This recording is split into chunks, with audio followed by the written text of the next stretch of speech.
بسم اللہ الرحمن الرحیم۔ فیکٹیکل کے معزز ناظرین کو السلام علیکم۔ ناظرین گرامی، حرص اور لالچ دو ایسے الفاظ ہیں جن کے لیے بعض لوگ کچھ بھی کر جاتے ہیں۔ اس کوشش میں یہ لوگ ہر حد سے گزر جاتے ہیں اور یہ نہیں دیکھتے کہ چار پیسوں کے ان کے اس لالچ کی وجہ سے اگلے کا کتنا نقصان ہو سکتا ہے۔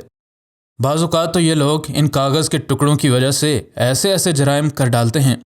جن سے ہونے والے نقصان کی تلافی کرنا ممکن نہیں ہے۔ ایسا ہی کچھ واقعہ لبنان کے بیروت ایئرپورٹ پر پیش آیا، جہاں پر پورے 7 دن تک ایک ڈبہ ایک جگہ پر پڑا رہا۔ جب اس کو لینے کوئی بھی نہ آیا تو ایئرپورٹ سٹاف میں سے ایک شخص نے اس کے اوپر موجود سوراخ میں سے دیکھا تو اندر اسے جو نظر آیا اسے دیکھ کر اس کو تو خوف سے چکر آ گیا۔ لکڑی کے اس ڈبے کے اندر اس شخص کو حرکت کرتی ہوئی کوئی چیز بھی نظر آئی۔ اس ڈبے کے اوپر ایسی کوئی بھی چیز نہیں لکھی تھی جس کو دیکھ کر یہ بات پتہ چل سکے کہ آخر اس ڈبے کے اندر ہے کیا۔ نہ ہی اس ڈبے پر یہ لکھا تھا کہ اس کو بھیجنے والا کون ہے۔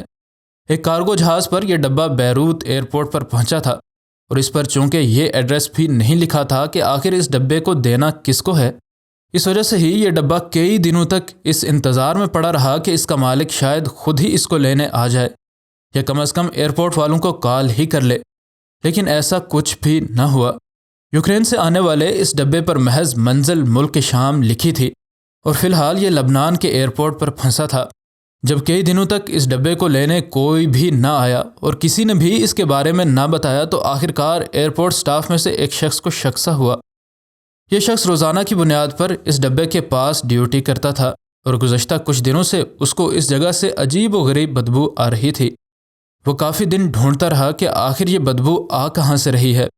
لیکن اسے ابھی نہیں پتا تھا کہ اس بدبو کا ذمہ دار یہ ڈبہ ہی ہے۔ خیر، ایک دن کافی دیر ڈھونڈنے کے بعد جب اس شخص نے اس ڈبے کے اندر دیکھا تو اسے تو خوف سے چکر ہی آ گیا۔ اس ڈبے کے اندر جب اس شخص نے حرکت دیکھی تو اس نے فوراً سے ایک شخص کو بلایا جس نے اپنے اوزاروں کی مدد سے اس لکڑی کے ڈبے کو کھول دیا۔ اندر انہوں نے جو دیکھا وہ دیکھ کر نہ صرف ان کو خوف آیا بلکہ ان کو بے حد غصہ بھی آیا۔ اس ڈبے کے اندر ان کو شیر کے 3 معصوم بچے نظر آئے جن کے پاس سانس لینے کے لیے محض یہی چھوٹا سا سوراخ تھا، اور ان کا یہ ڈبہ پیشاب کی بدبو سے اس حال میں پہنچ چکا تھا کہ ان سوراخوں سے آنے والی تھوڑی سی ہوا کے باوجود بھی ان کا دم گھٹتا ہوا ہوگا۔ واضح طور پر یہ معصوم بچے بھوکے بھی تھے اور بھوک کی وجہ سے ان کا برا حال ہوا جا رہا تھا۔ ایئرپورٹ کے ملازمین کو نہیں پتا تھا کہ اس ساری سچویشن کو کیسے ہینڈل کرنا ہے، چنانچہ ان نے ایک مقامی جنگلی جانوروں کو تحفظ فراہم کرنے والے ادارے کو کال کی اور وہ اس جگہ بغیر وقت ضائع کیے پہنچ گئے۔ اپنی ہی گندگی میں لت پت اور سانس نہ لے سکنے اور بھوک کی وجہ سے تقریباً بے ہوش 3-4 ماہ کے شیر کے بچے ان لوگوں کو اس ڈبے سے ملے۔ پھر یہیں پر ہی یہ بات ختم نہیں ہوتی، کیونکہ گرمی اور گندگی میں اتنے دن پڑے رہنے کی وجہ سے ان معصوم بچوں کے جسم میں کیڑے پڑ چکے تھے اور یہ حشرات ان بچوں کو زندہ حالت میں کھا رہے تھے۔ ان لوگوں کو بھی اپنے ہاتھ سے جب معاملہ نکلتا نظر آیا تو انہوں نے ان بچوں کو اٹھایا اور سیدھا جانوروں کے ڈاکٹر کے پاس لے گئے۔ اس ڈبے پر یہ نہیں لکھا تھا کہ اس ڈبے کے اندر کوئی زندہ جانور موجود ہے، حتیٰ کہ یہ بھی نہیں لکھا تھا کہ یہ بھیجا کس نے ہے اور کس نے اس کو ریسیو کرنا ہے۔ کسی ظالم نے محض 4 پیسے کمانے کے لیے ان جانوروں کو اس موت میں دھکیل دیا تھا، اور سائبیریا کے یہ ٹائیگرز اب خطرے میں ہیں اور ان کے شکار کے علاوہ ان کے کسی بھی طرح کے کاروبار پر ہر جگہ پابندی ہے۔ جب ایئرپورٹ والوں نے کھوج لگائی تو ان کو پتہ چلا کہ ان بچوں کو اس حالت میں بھیجنے والے یوکرین کے ایک چڑیا گھر کے لوگ ہیں، جن نے ان شیر کے بچوں کو دمشق کے چڑیا گھر والوں کے لیے ایک مڈل مین کے ذریعے بھیجا تھا۔ ابھی بھی ان بے زبان جانوروں کی مشکلات کا اختتام نہیں ہوا تھا۔ معاملہ عدالت تک پہنچ گیا اور ان جانوروں کو تحفظ فراہم کرنے والے ادارے کے نمائندے نے کورٹ میں کہا کہ ان جانوروں کو دمشق نہیں بھیجنا چاہیے بلکہ ان کو ہمارے پاس ہی رہنے دے دیا جائے تاکہ ان کی صحت کو بہتر بنانے پر کام کیا جا سکے۔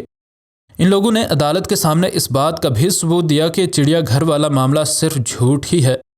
اور اصل میں یہ کالے بازار کا کالا دھندا ہے جس کے تحت یہ بچے بھی بھیجے گئے تھے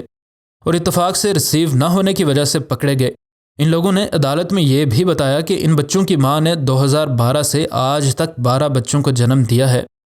جن میں سے 9 کو تو کالے بازار میں بیچا جا چکا ہے، جبکہ باقی کے 3 خوش قسمتی سے ہمارے پاس آ چکے ہیں۔ عدالت نے جب یہ دیکھا کہ یہ بچے اس ادارے کے تحفظ کے بغیر مر جائیں گے تو انہوں نے عارضی طور پر اس شیر کے بچوں کو ان لوگوں کے قبضے میں دے دیا، لیکن یہ فیصلہ عارضی ہے کیونکہ ان جانوروں کو بیچنے اور خریدنے والے دونوں ہی فریق اپنی جی جان لگا کر ان جانوروں کو واپس حاصل کرنے کی کوششیں کر رہے ہیں۔ جب اس کی کھوج لگانے کا عدالت نے حکم دیا تو یوکرین کے چڑیا گھر کے ڈائریکٹر نے اس بات کو کنفرم کیا کہ یہ بچے ہمارے ہی چڑیا گھر سے گئے ہیں، اور اس نے دعویٰ کیا کہ جانوروں کو تحفظ دینے والا ادارہ غلط بیانی سے کام لے رہا ہے۔ اس نے بتایا کہ ہم نے ایک ڈیلر کی مدد سے ان تینوں جانوروں کے عوض ایک اور نایاب نسل کا جانور دمشق کے چڑیا گھر سے لینا تھا۔ اس کے علاوہ ہمارے پاس بھی تمام تر کاغذات موجود ہیں اور خریدار کی طرف بھی سارے کاغذات تیار ہیں، اور یہ ادارے والے محض اپنے لالچ کی وجہ سے ان جانوروں کو ہتھیانا چاہتے ہیں، اور اسی وجہ سے یہ ان تمام بہانوں کو گھڑ رہے ہیں۔ اس سے بھی بڑھ کر اس شخص نے اس بات سے بھی انکار کر دیا کہ یہ جانور اتنی قسم پرسی کی حالت میں تھے کیونکہ ان کی حالت ان لوگوں اور عدالت نے خود دیکھی تھی۔ وہ کہتا ہے کہ ہمارا کوئی کالا دھندا نہیں ہے اور کچھ بھی غیر قانونی نہیں ہو رہا، اور یہ لوگ بس الزام لگا کر ان جانوروں کو ہم سے چھیننا چاہتے ہیں۔ اور فیکٹیکل کے ذی شعور ناظرین اندازہ کر ہی سکتے ہیں کہ کیس کس سمت جا رہا تھا۔ انہوں نے کہا کہ ہم پہلی بار اس ڈیلر سے جانور نہیں بھیج رہے، اور اس کے تمام کاغذات اصل ہیں۔ وہ کہتا ہے کہ اگر صحیح اور سچا کیس چلا تو یہ بات کھل کر سامنے آ جائے گی کہ یہ ادارے والے اس کے ان بچوں کو ہتھیانا چاہتے ہیں، اور یقیناً فیصلہ اس کے حق میں ہی آئے گا۔ اگر یہ شخص اتنا ہی سچا تھا تو پھر اس ڈبے پر بھیجنے والے کا پتہ کیوں نہ ملا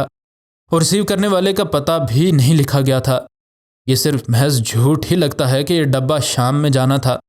اور اگر لبنان کے ایئرپورٹ پر یہ ڈبہ اترا تھا تو یقیناً اس کا خریدار بھی لبنان میں ہی ہونا تھا،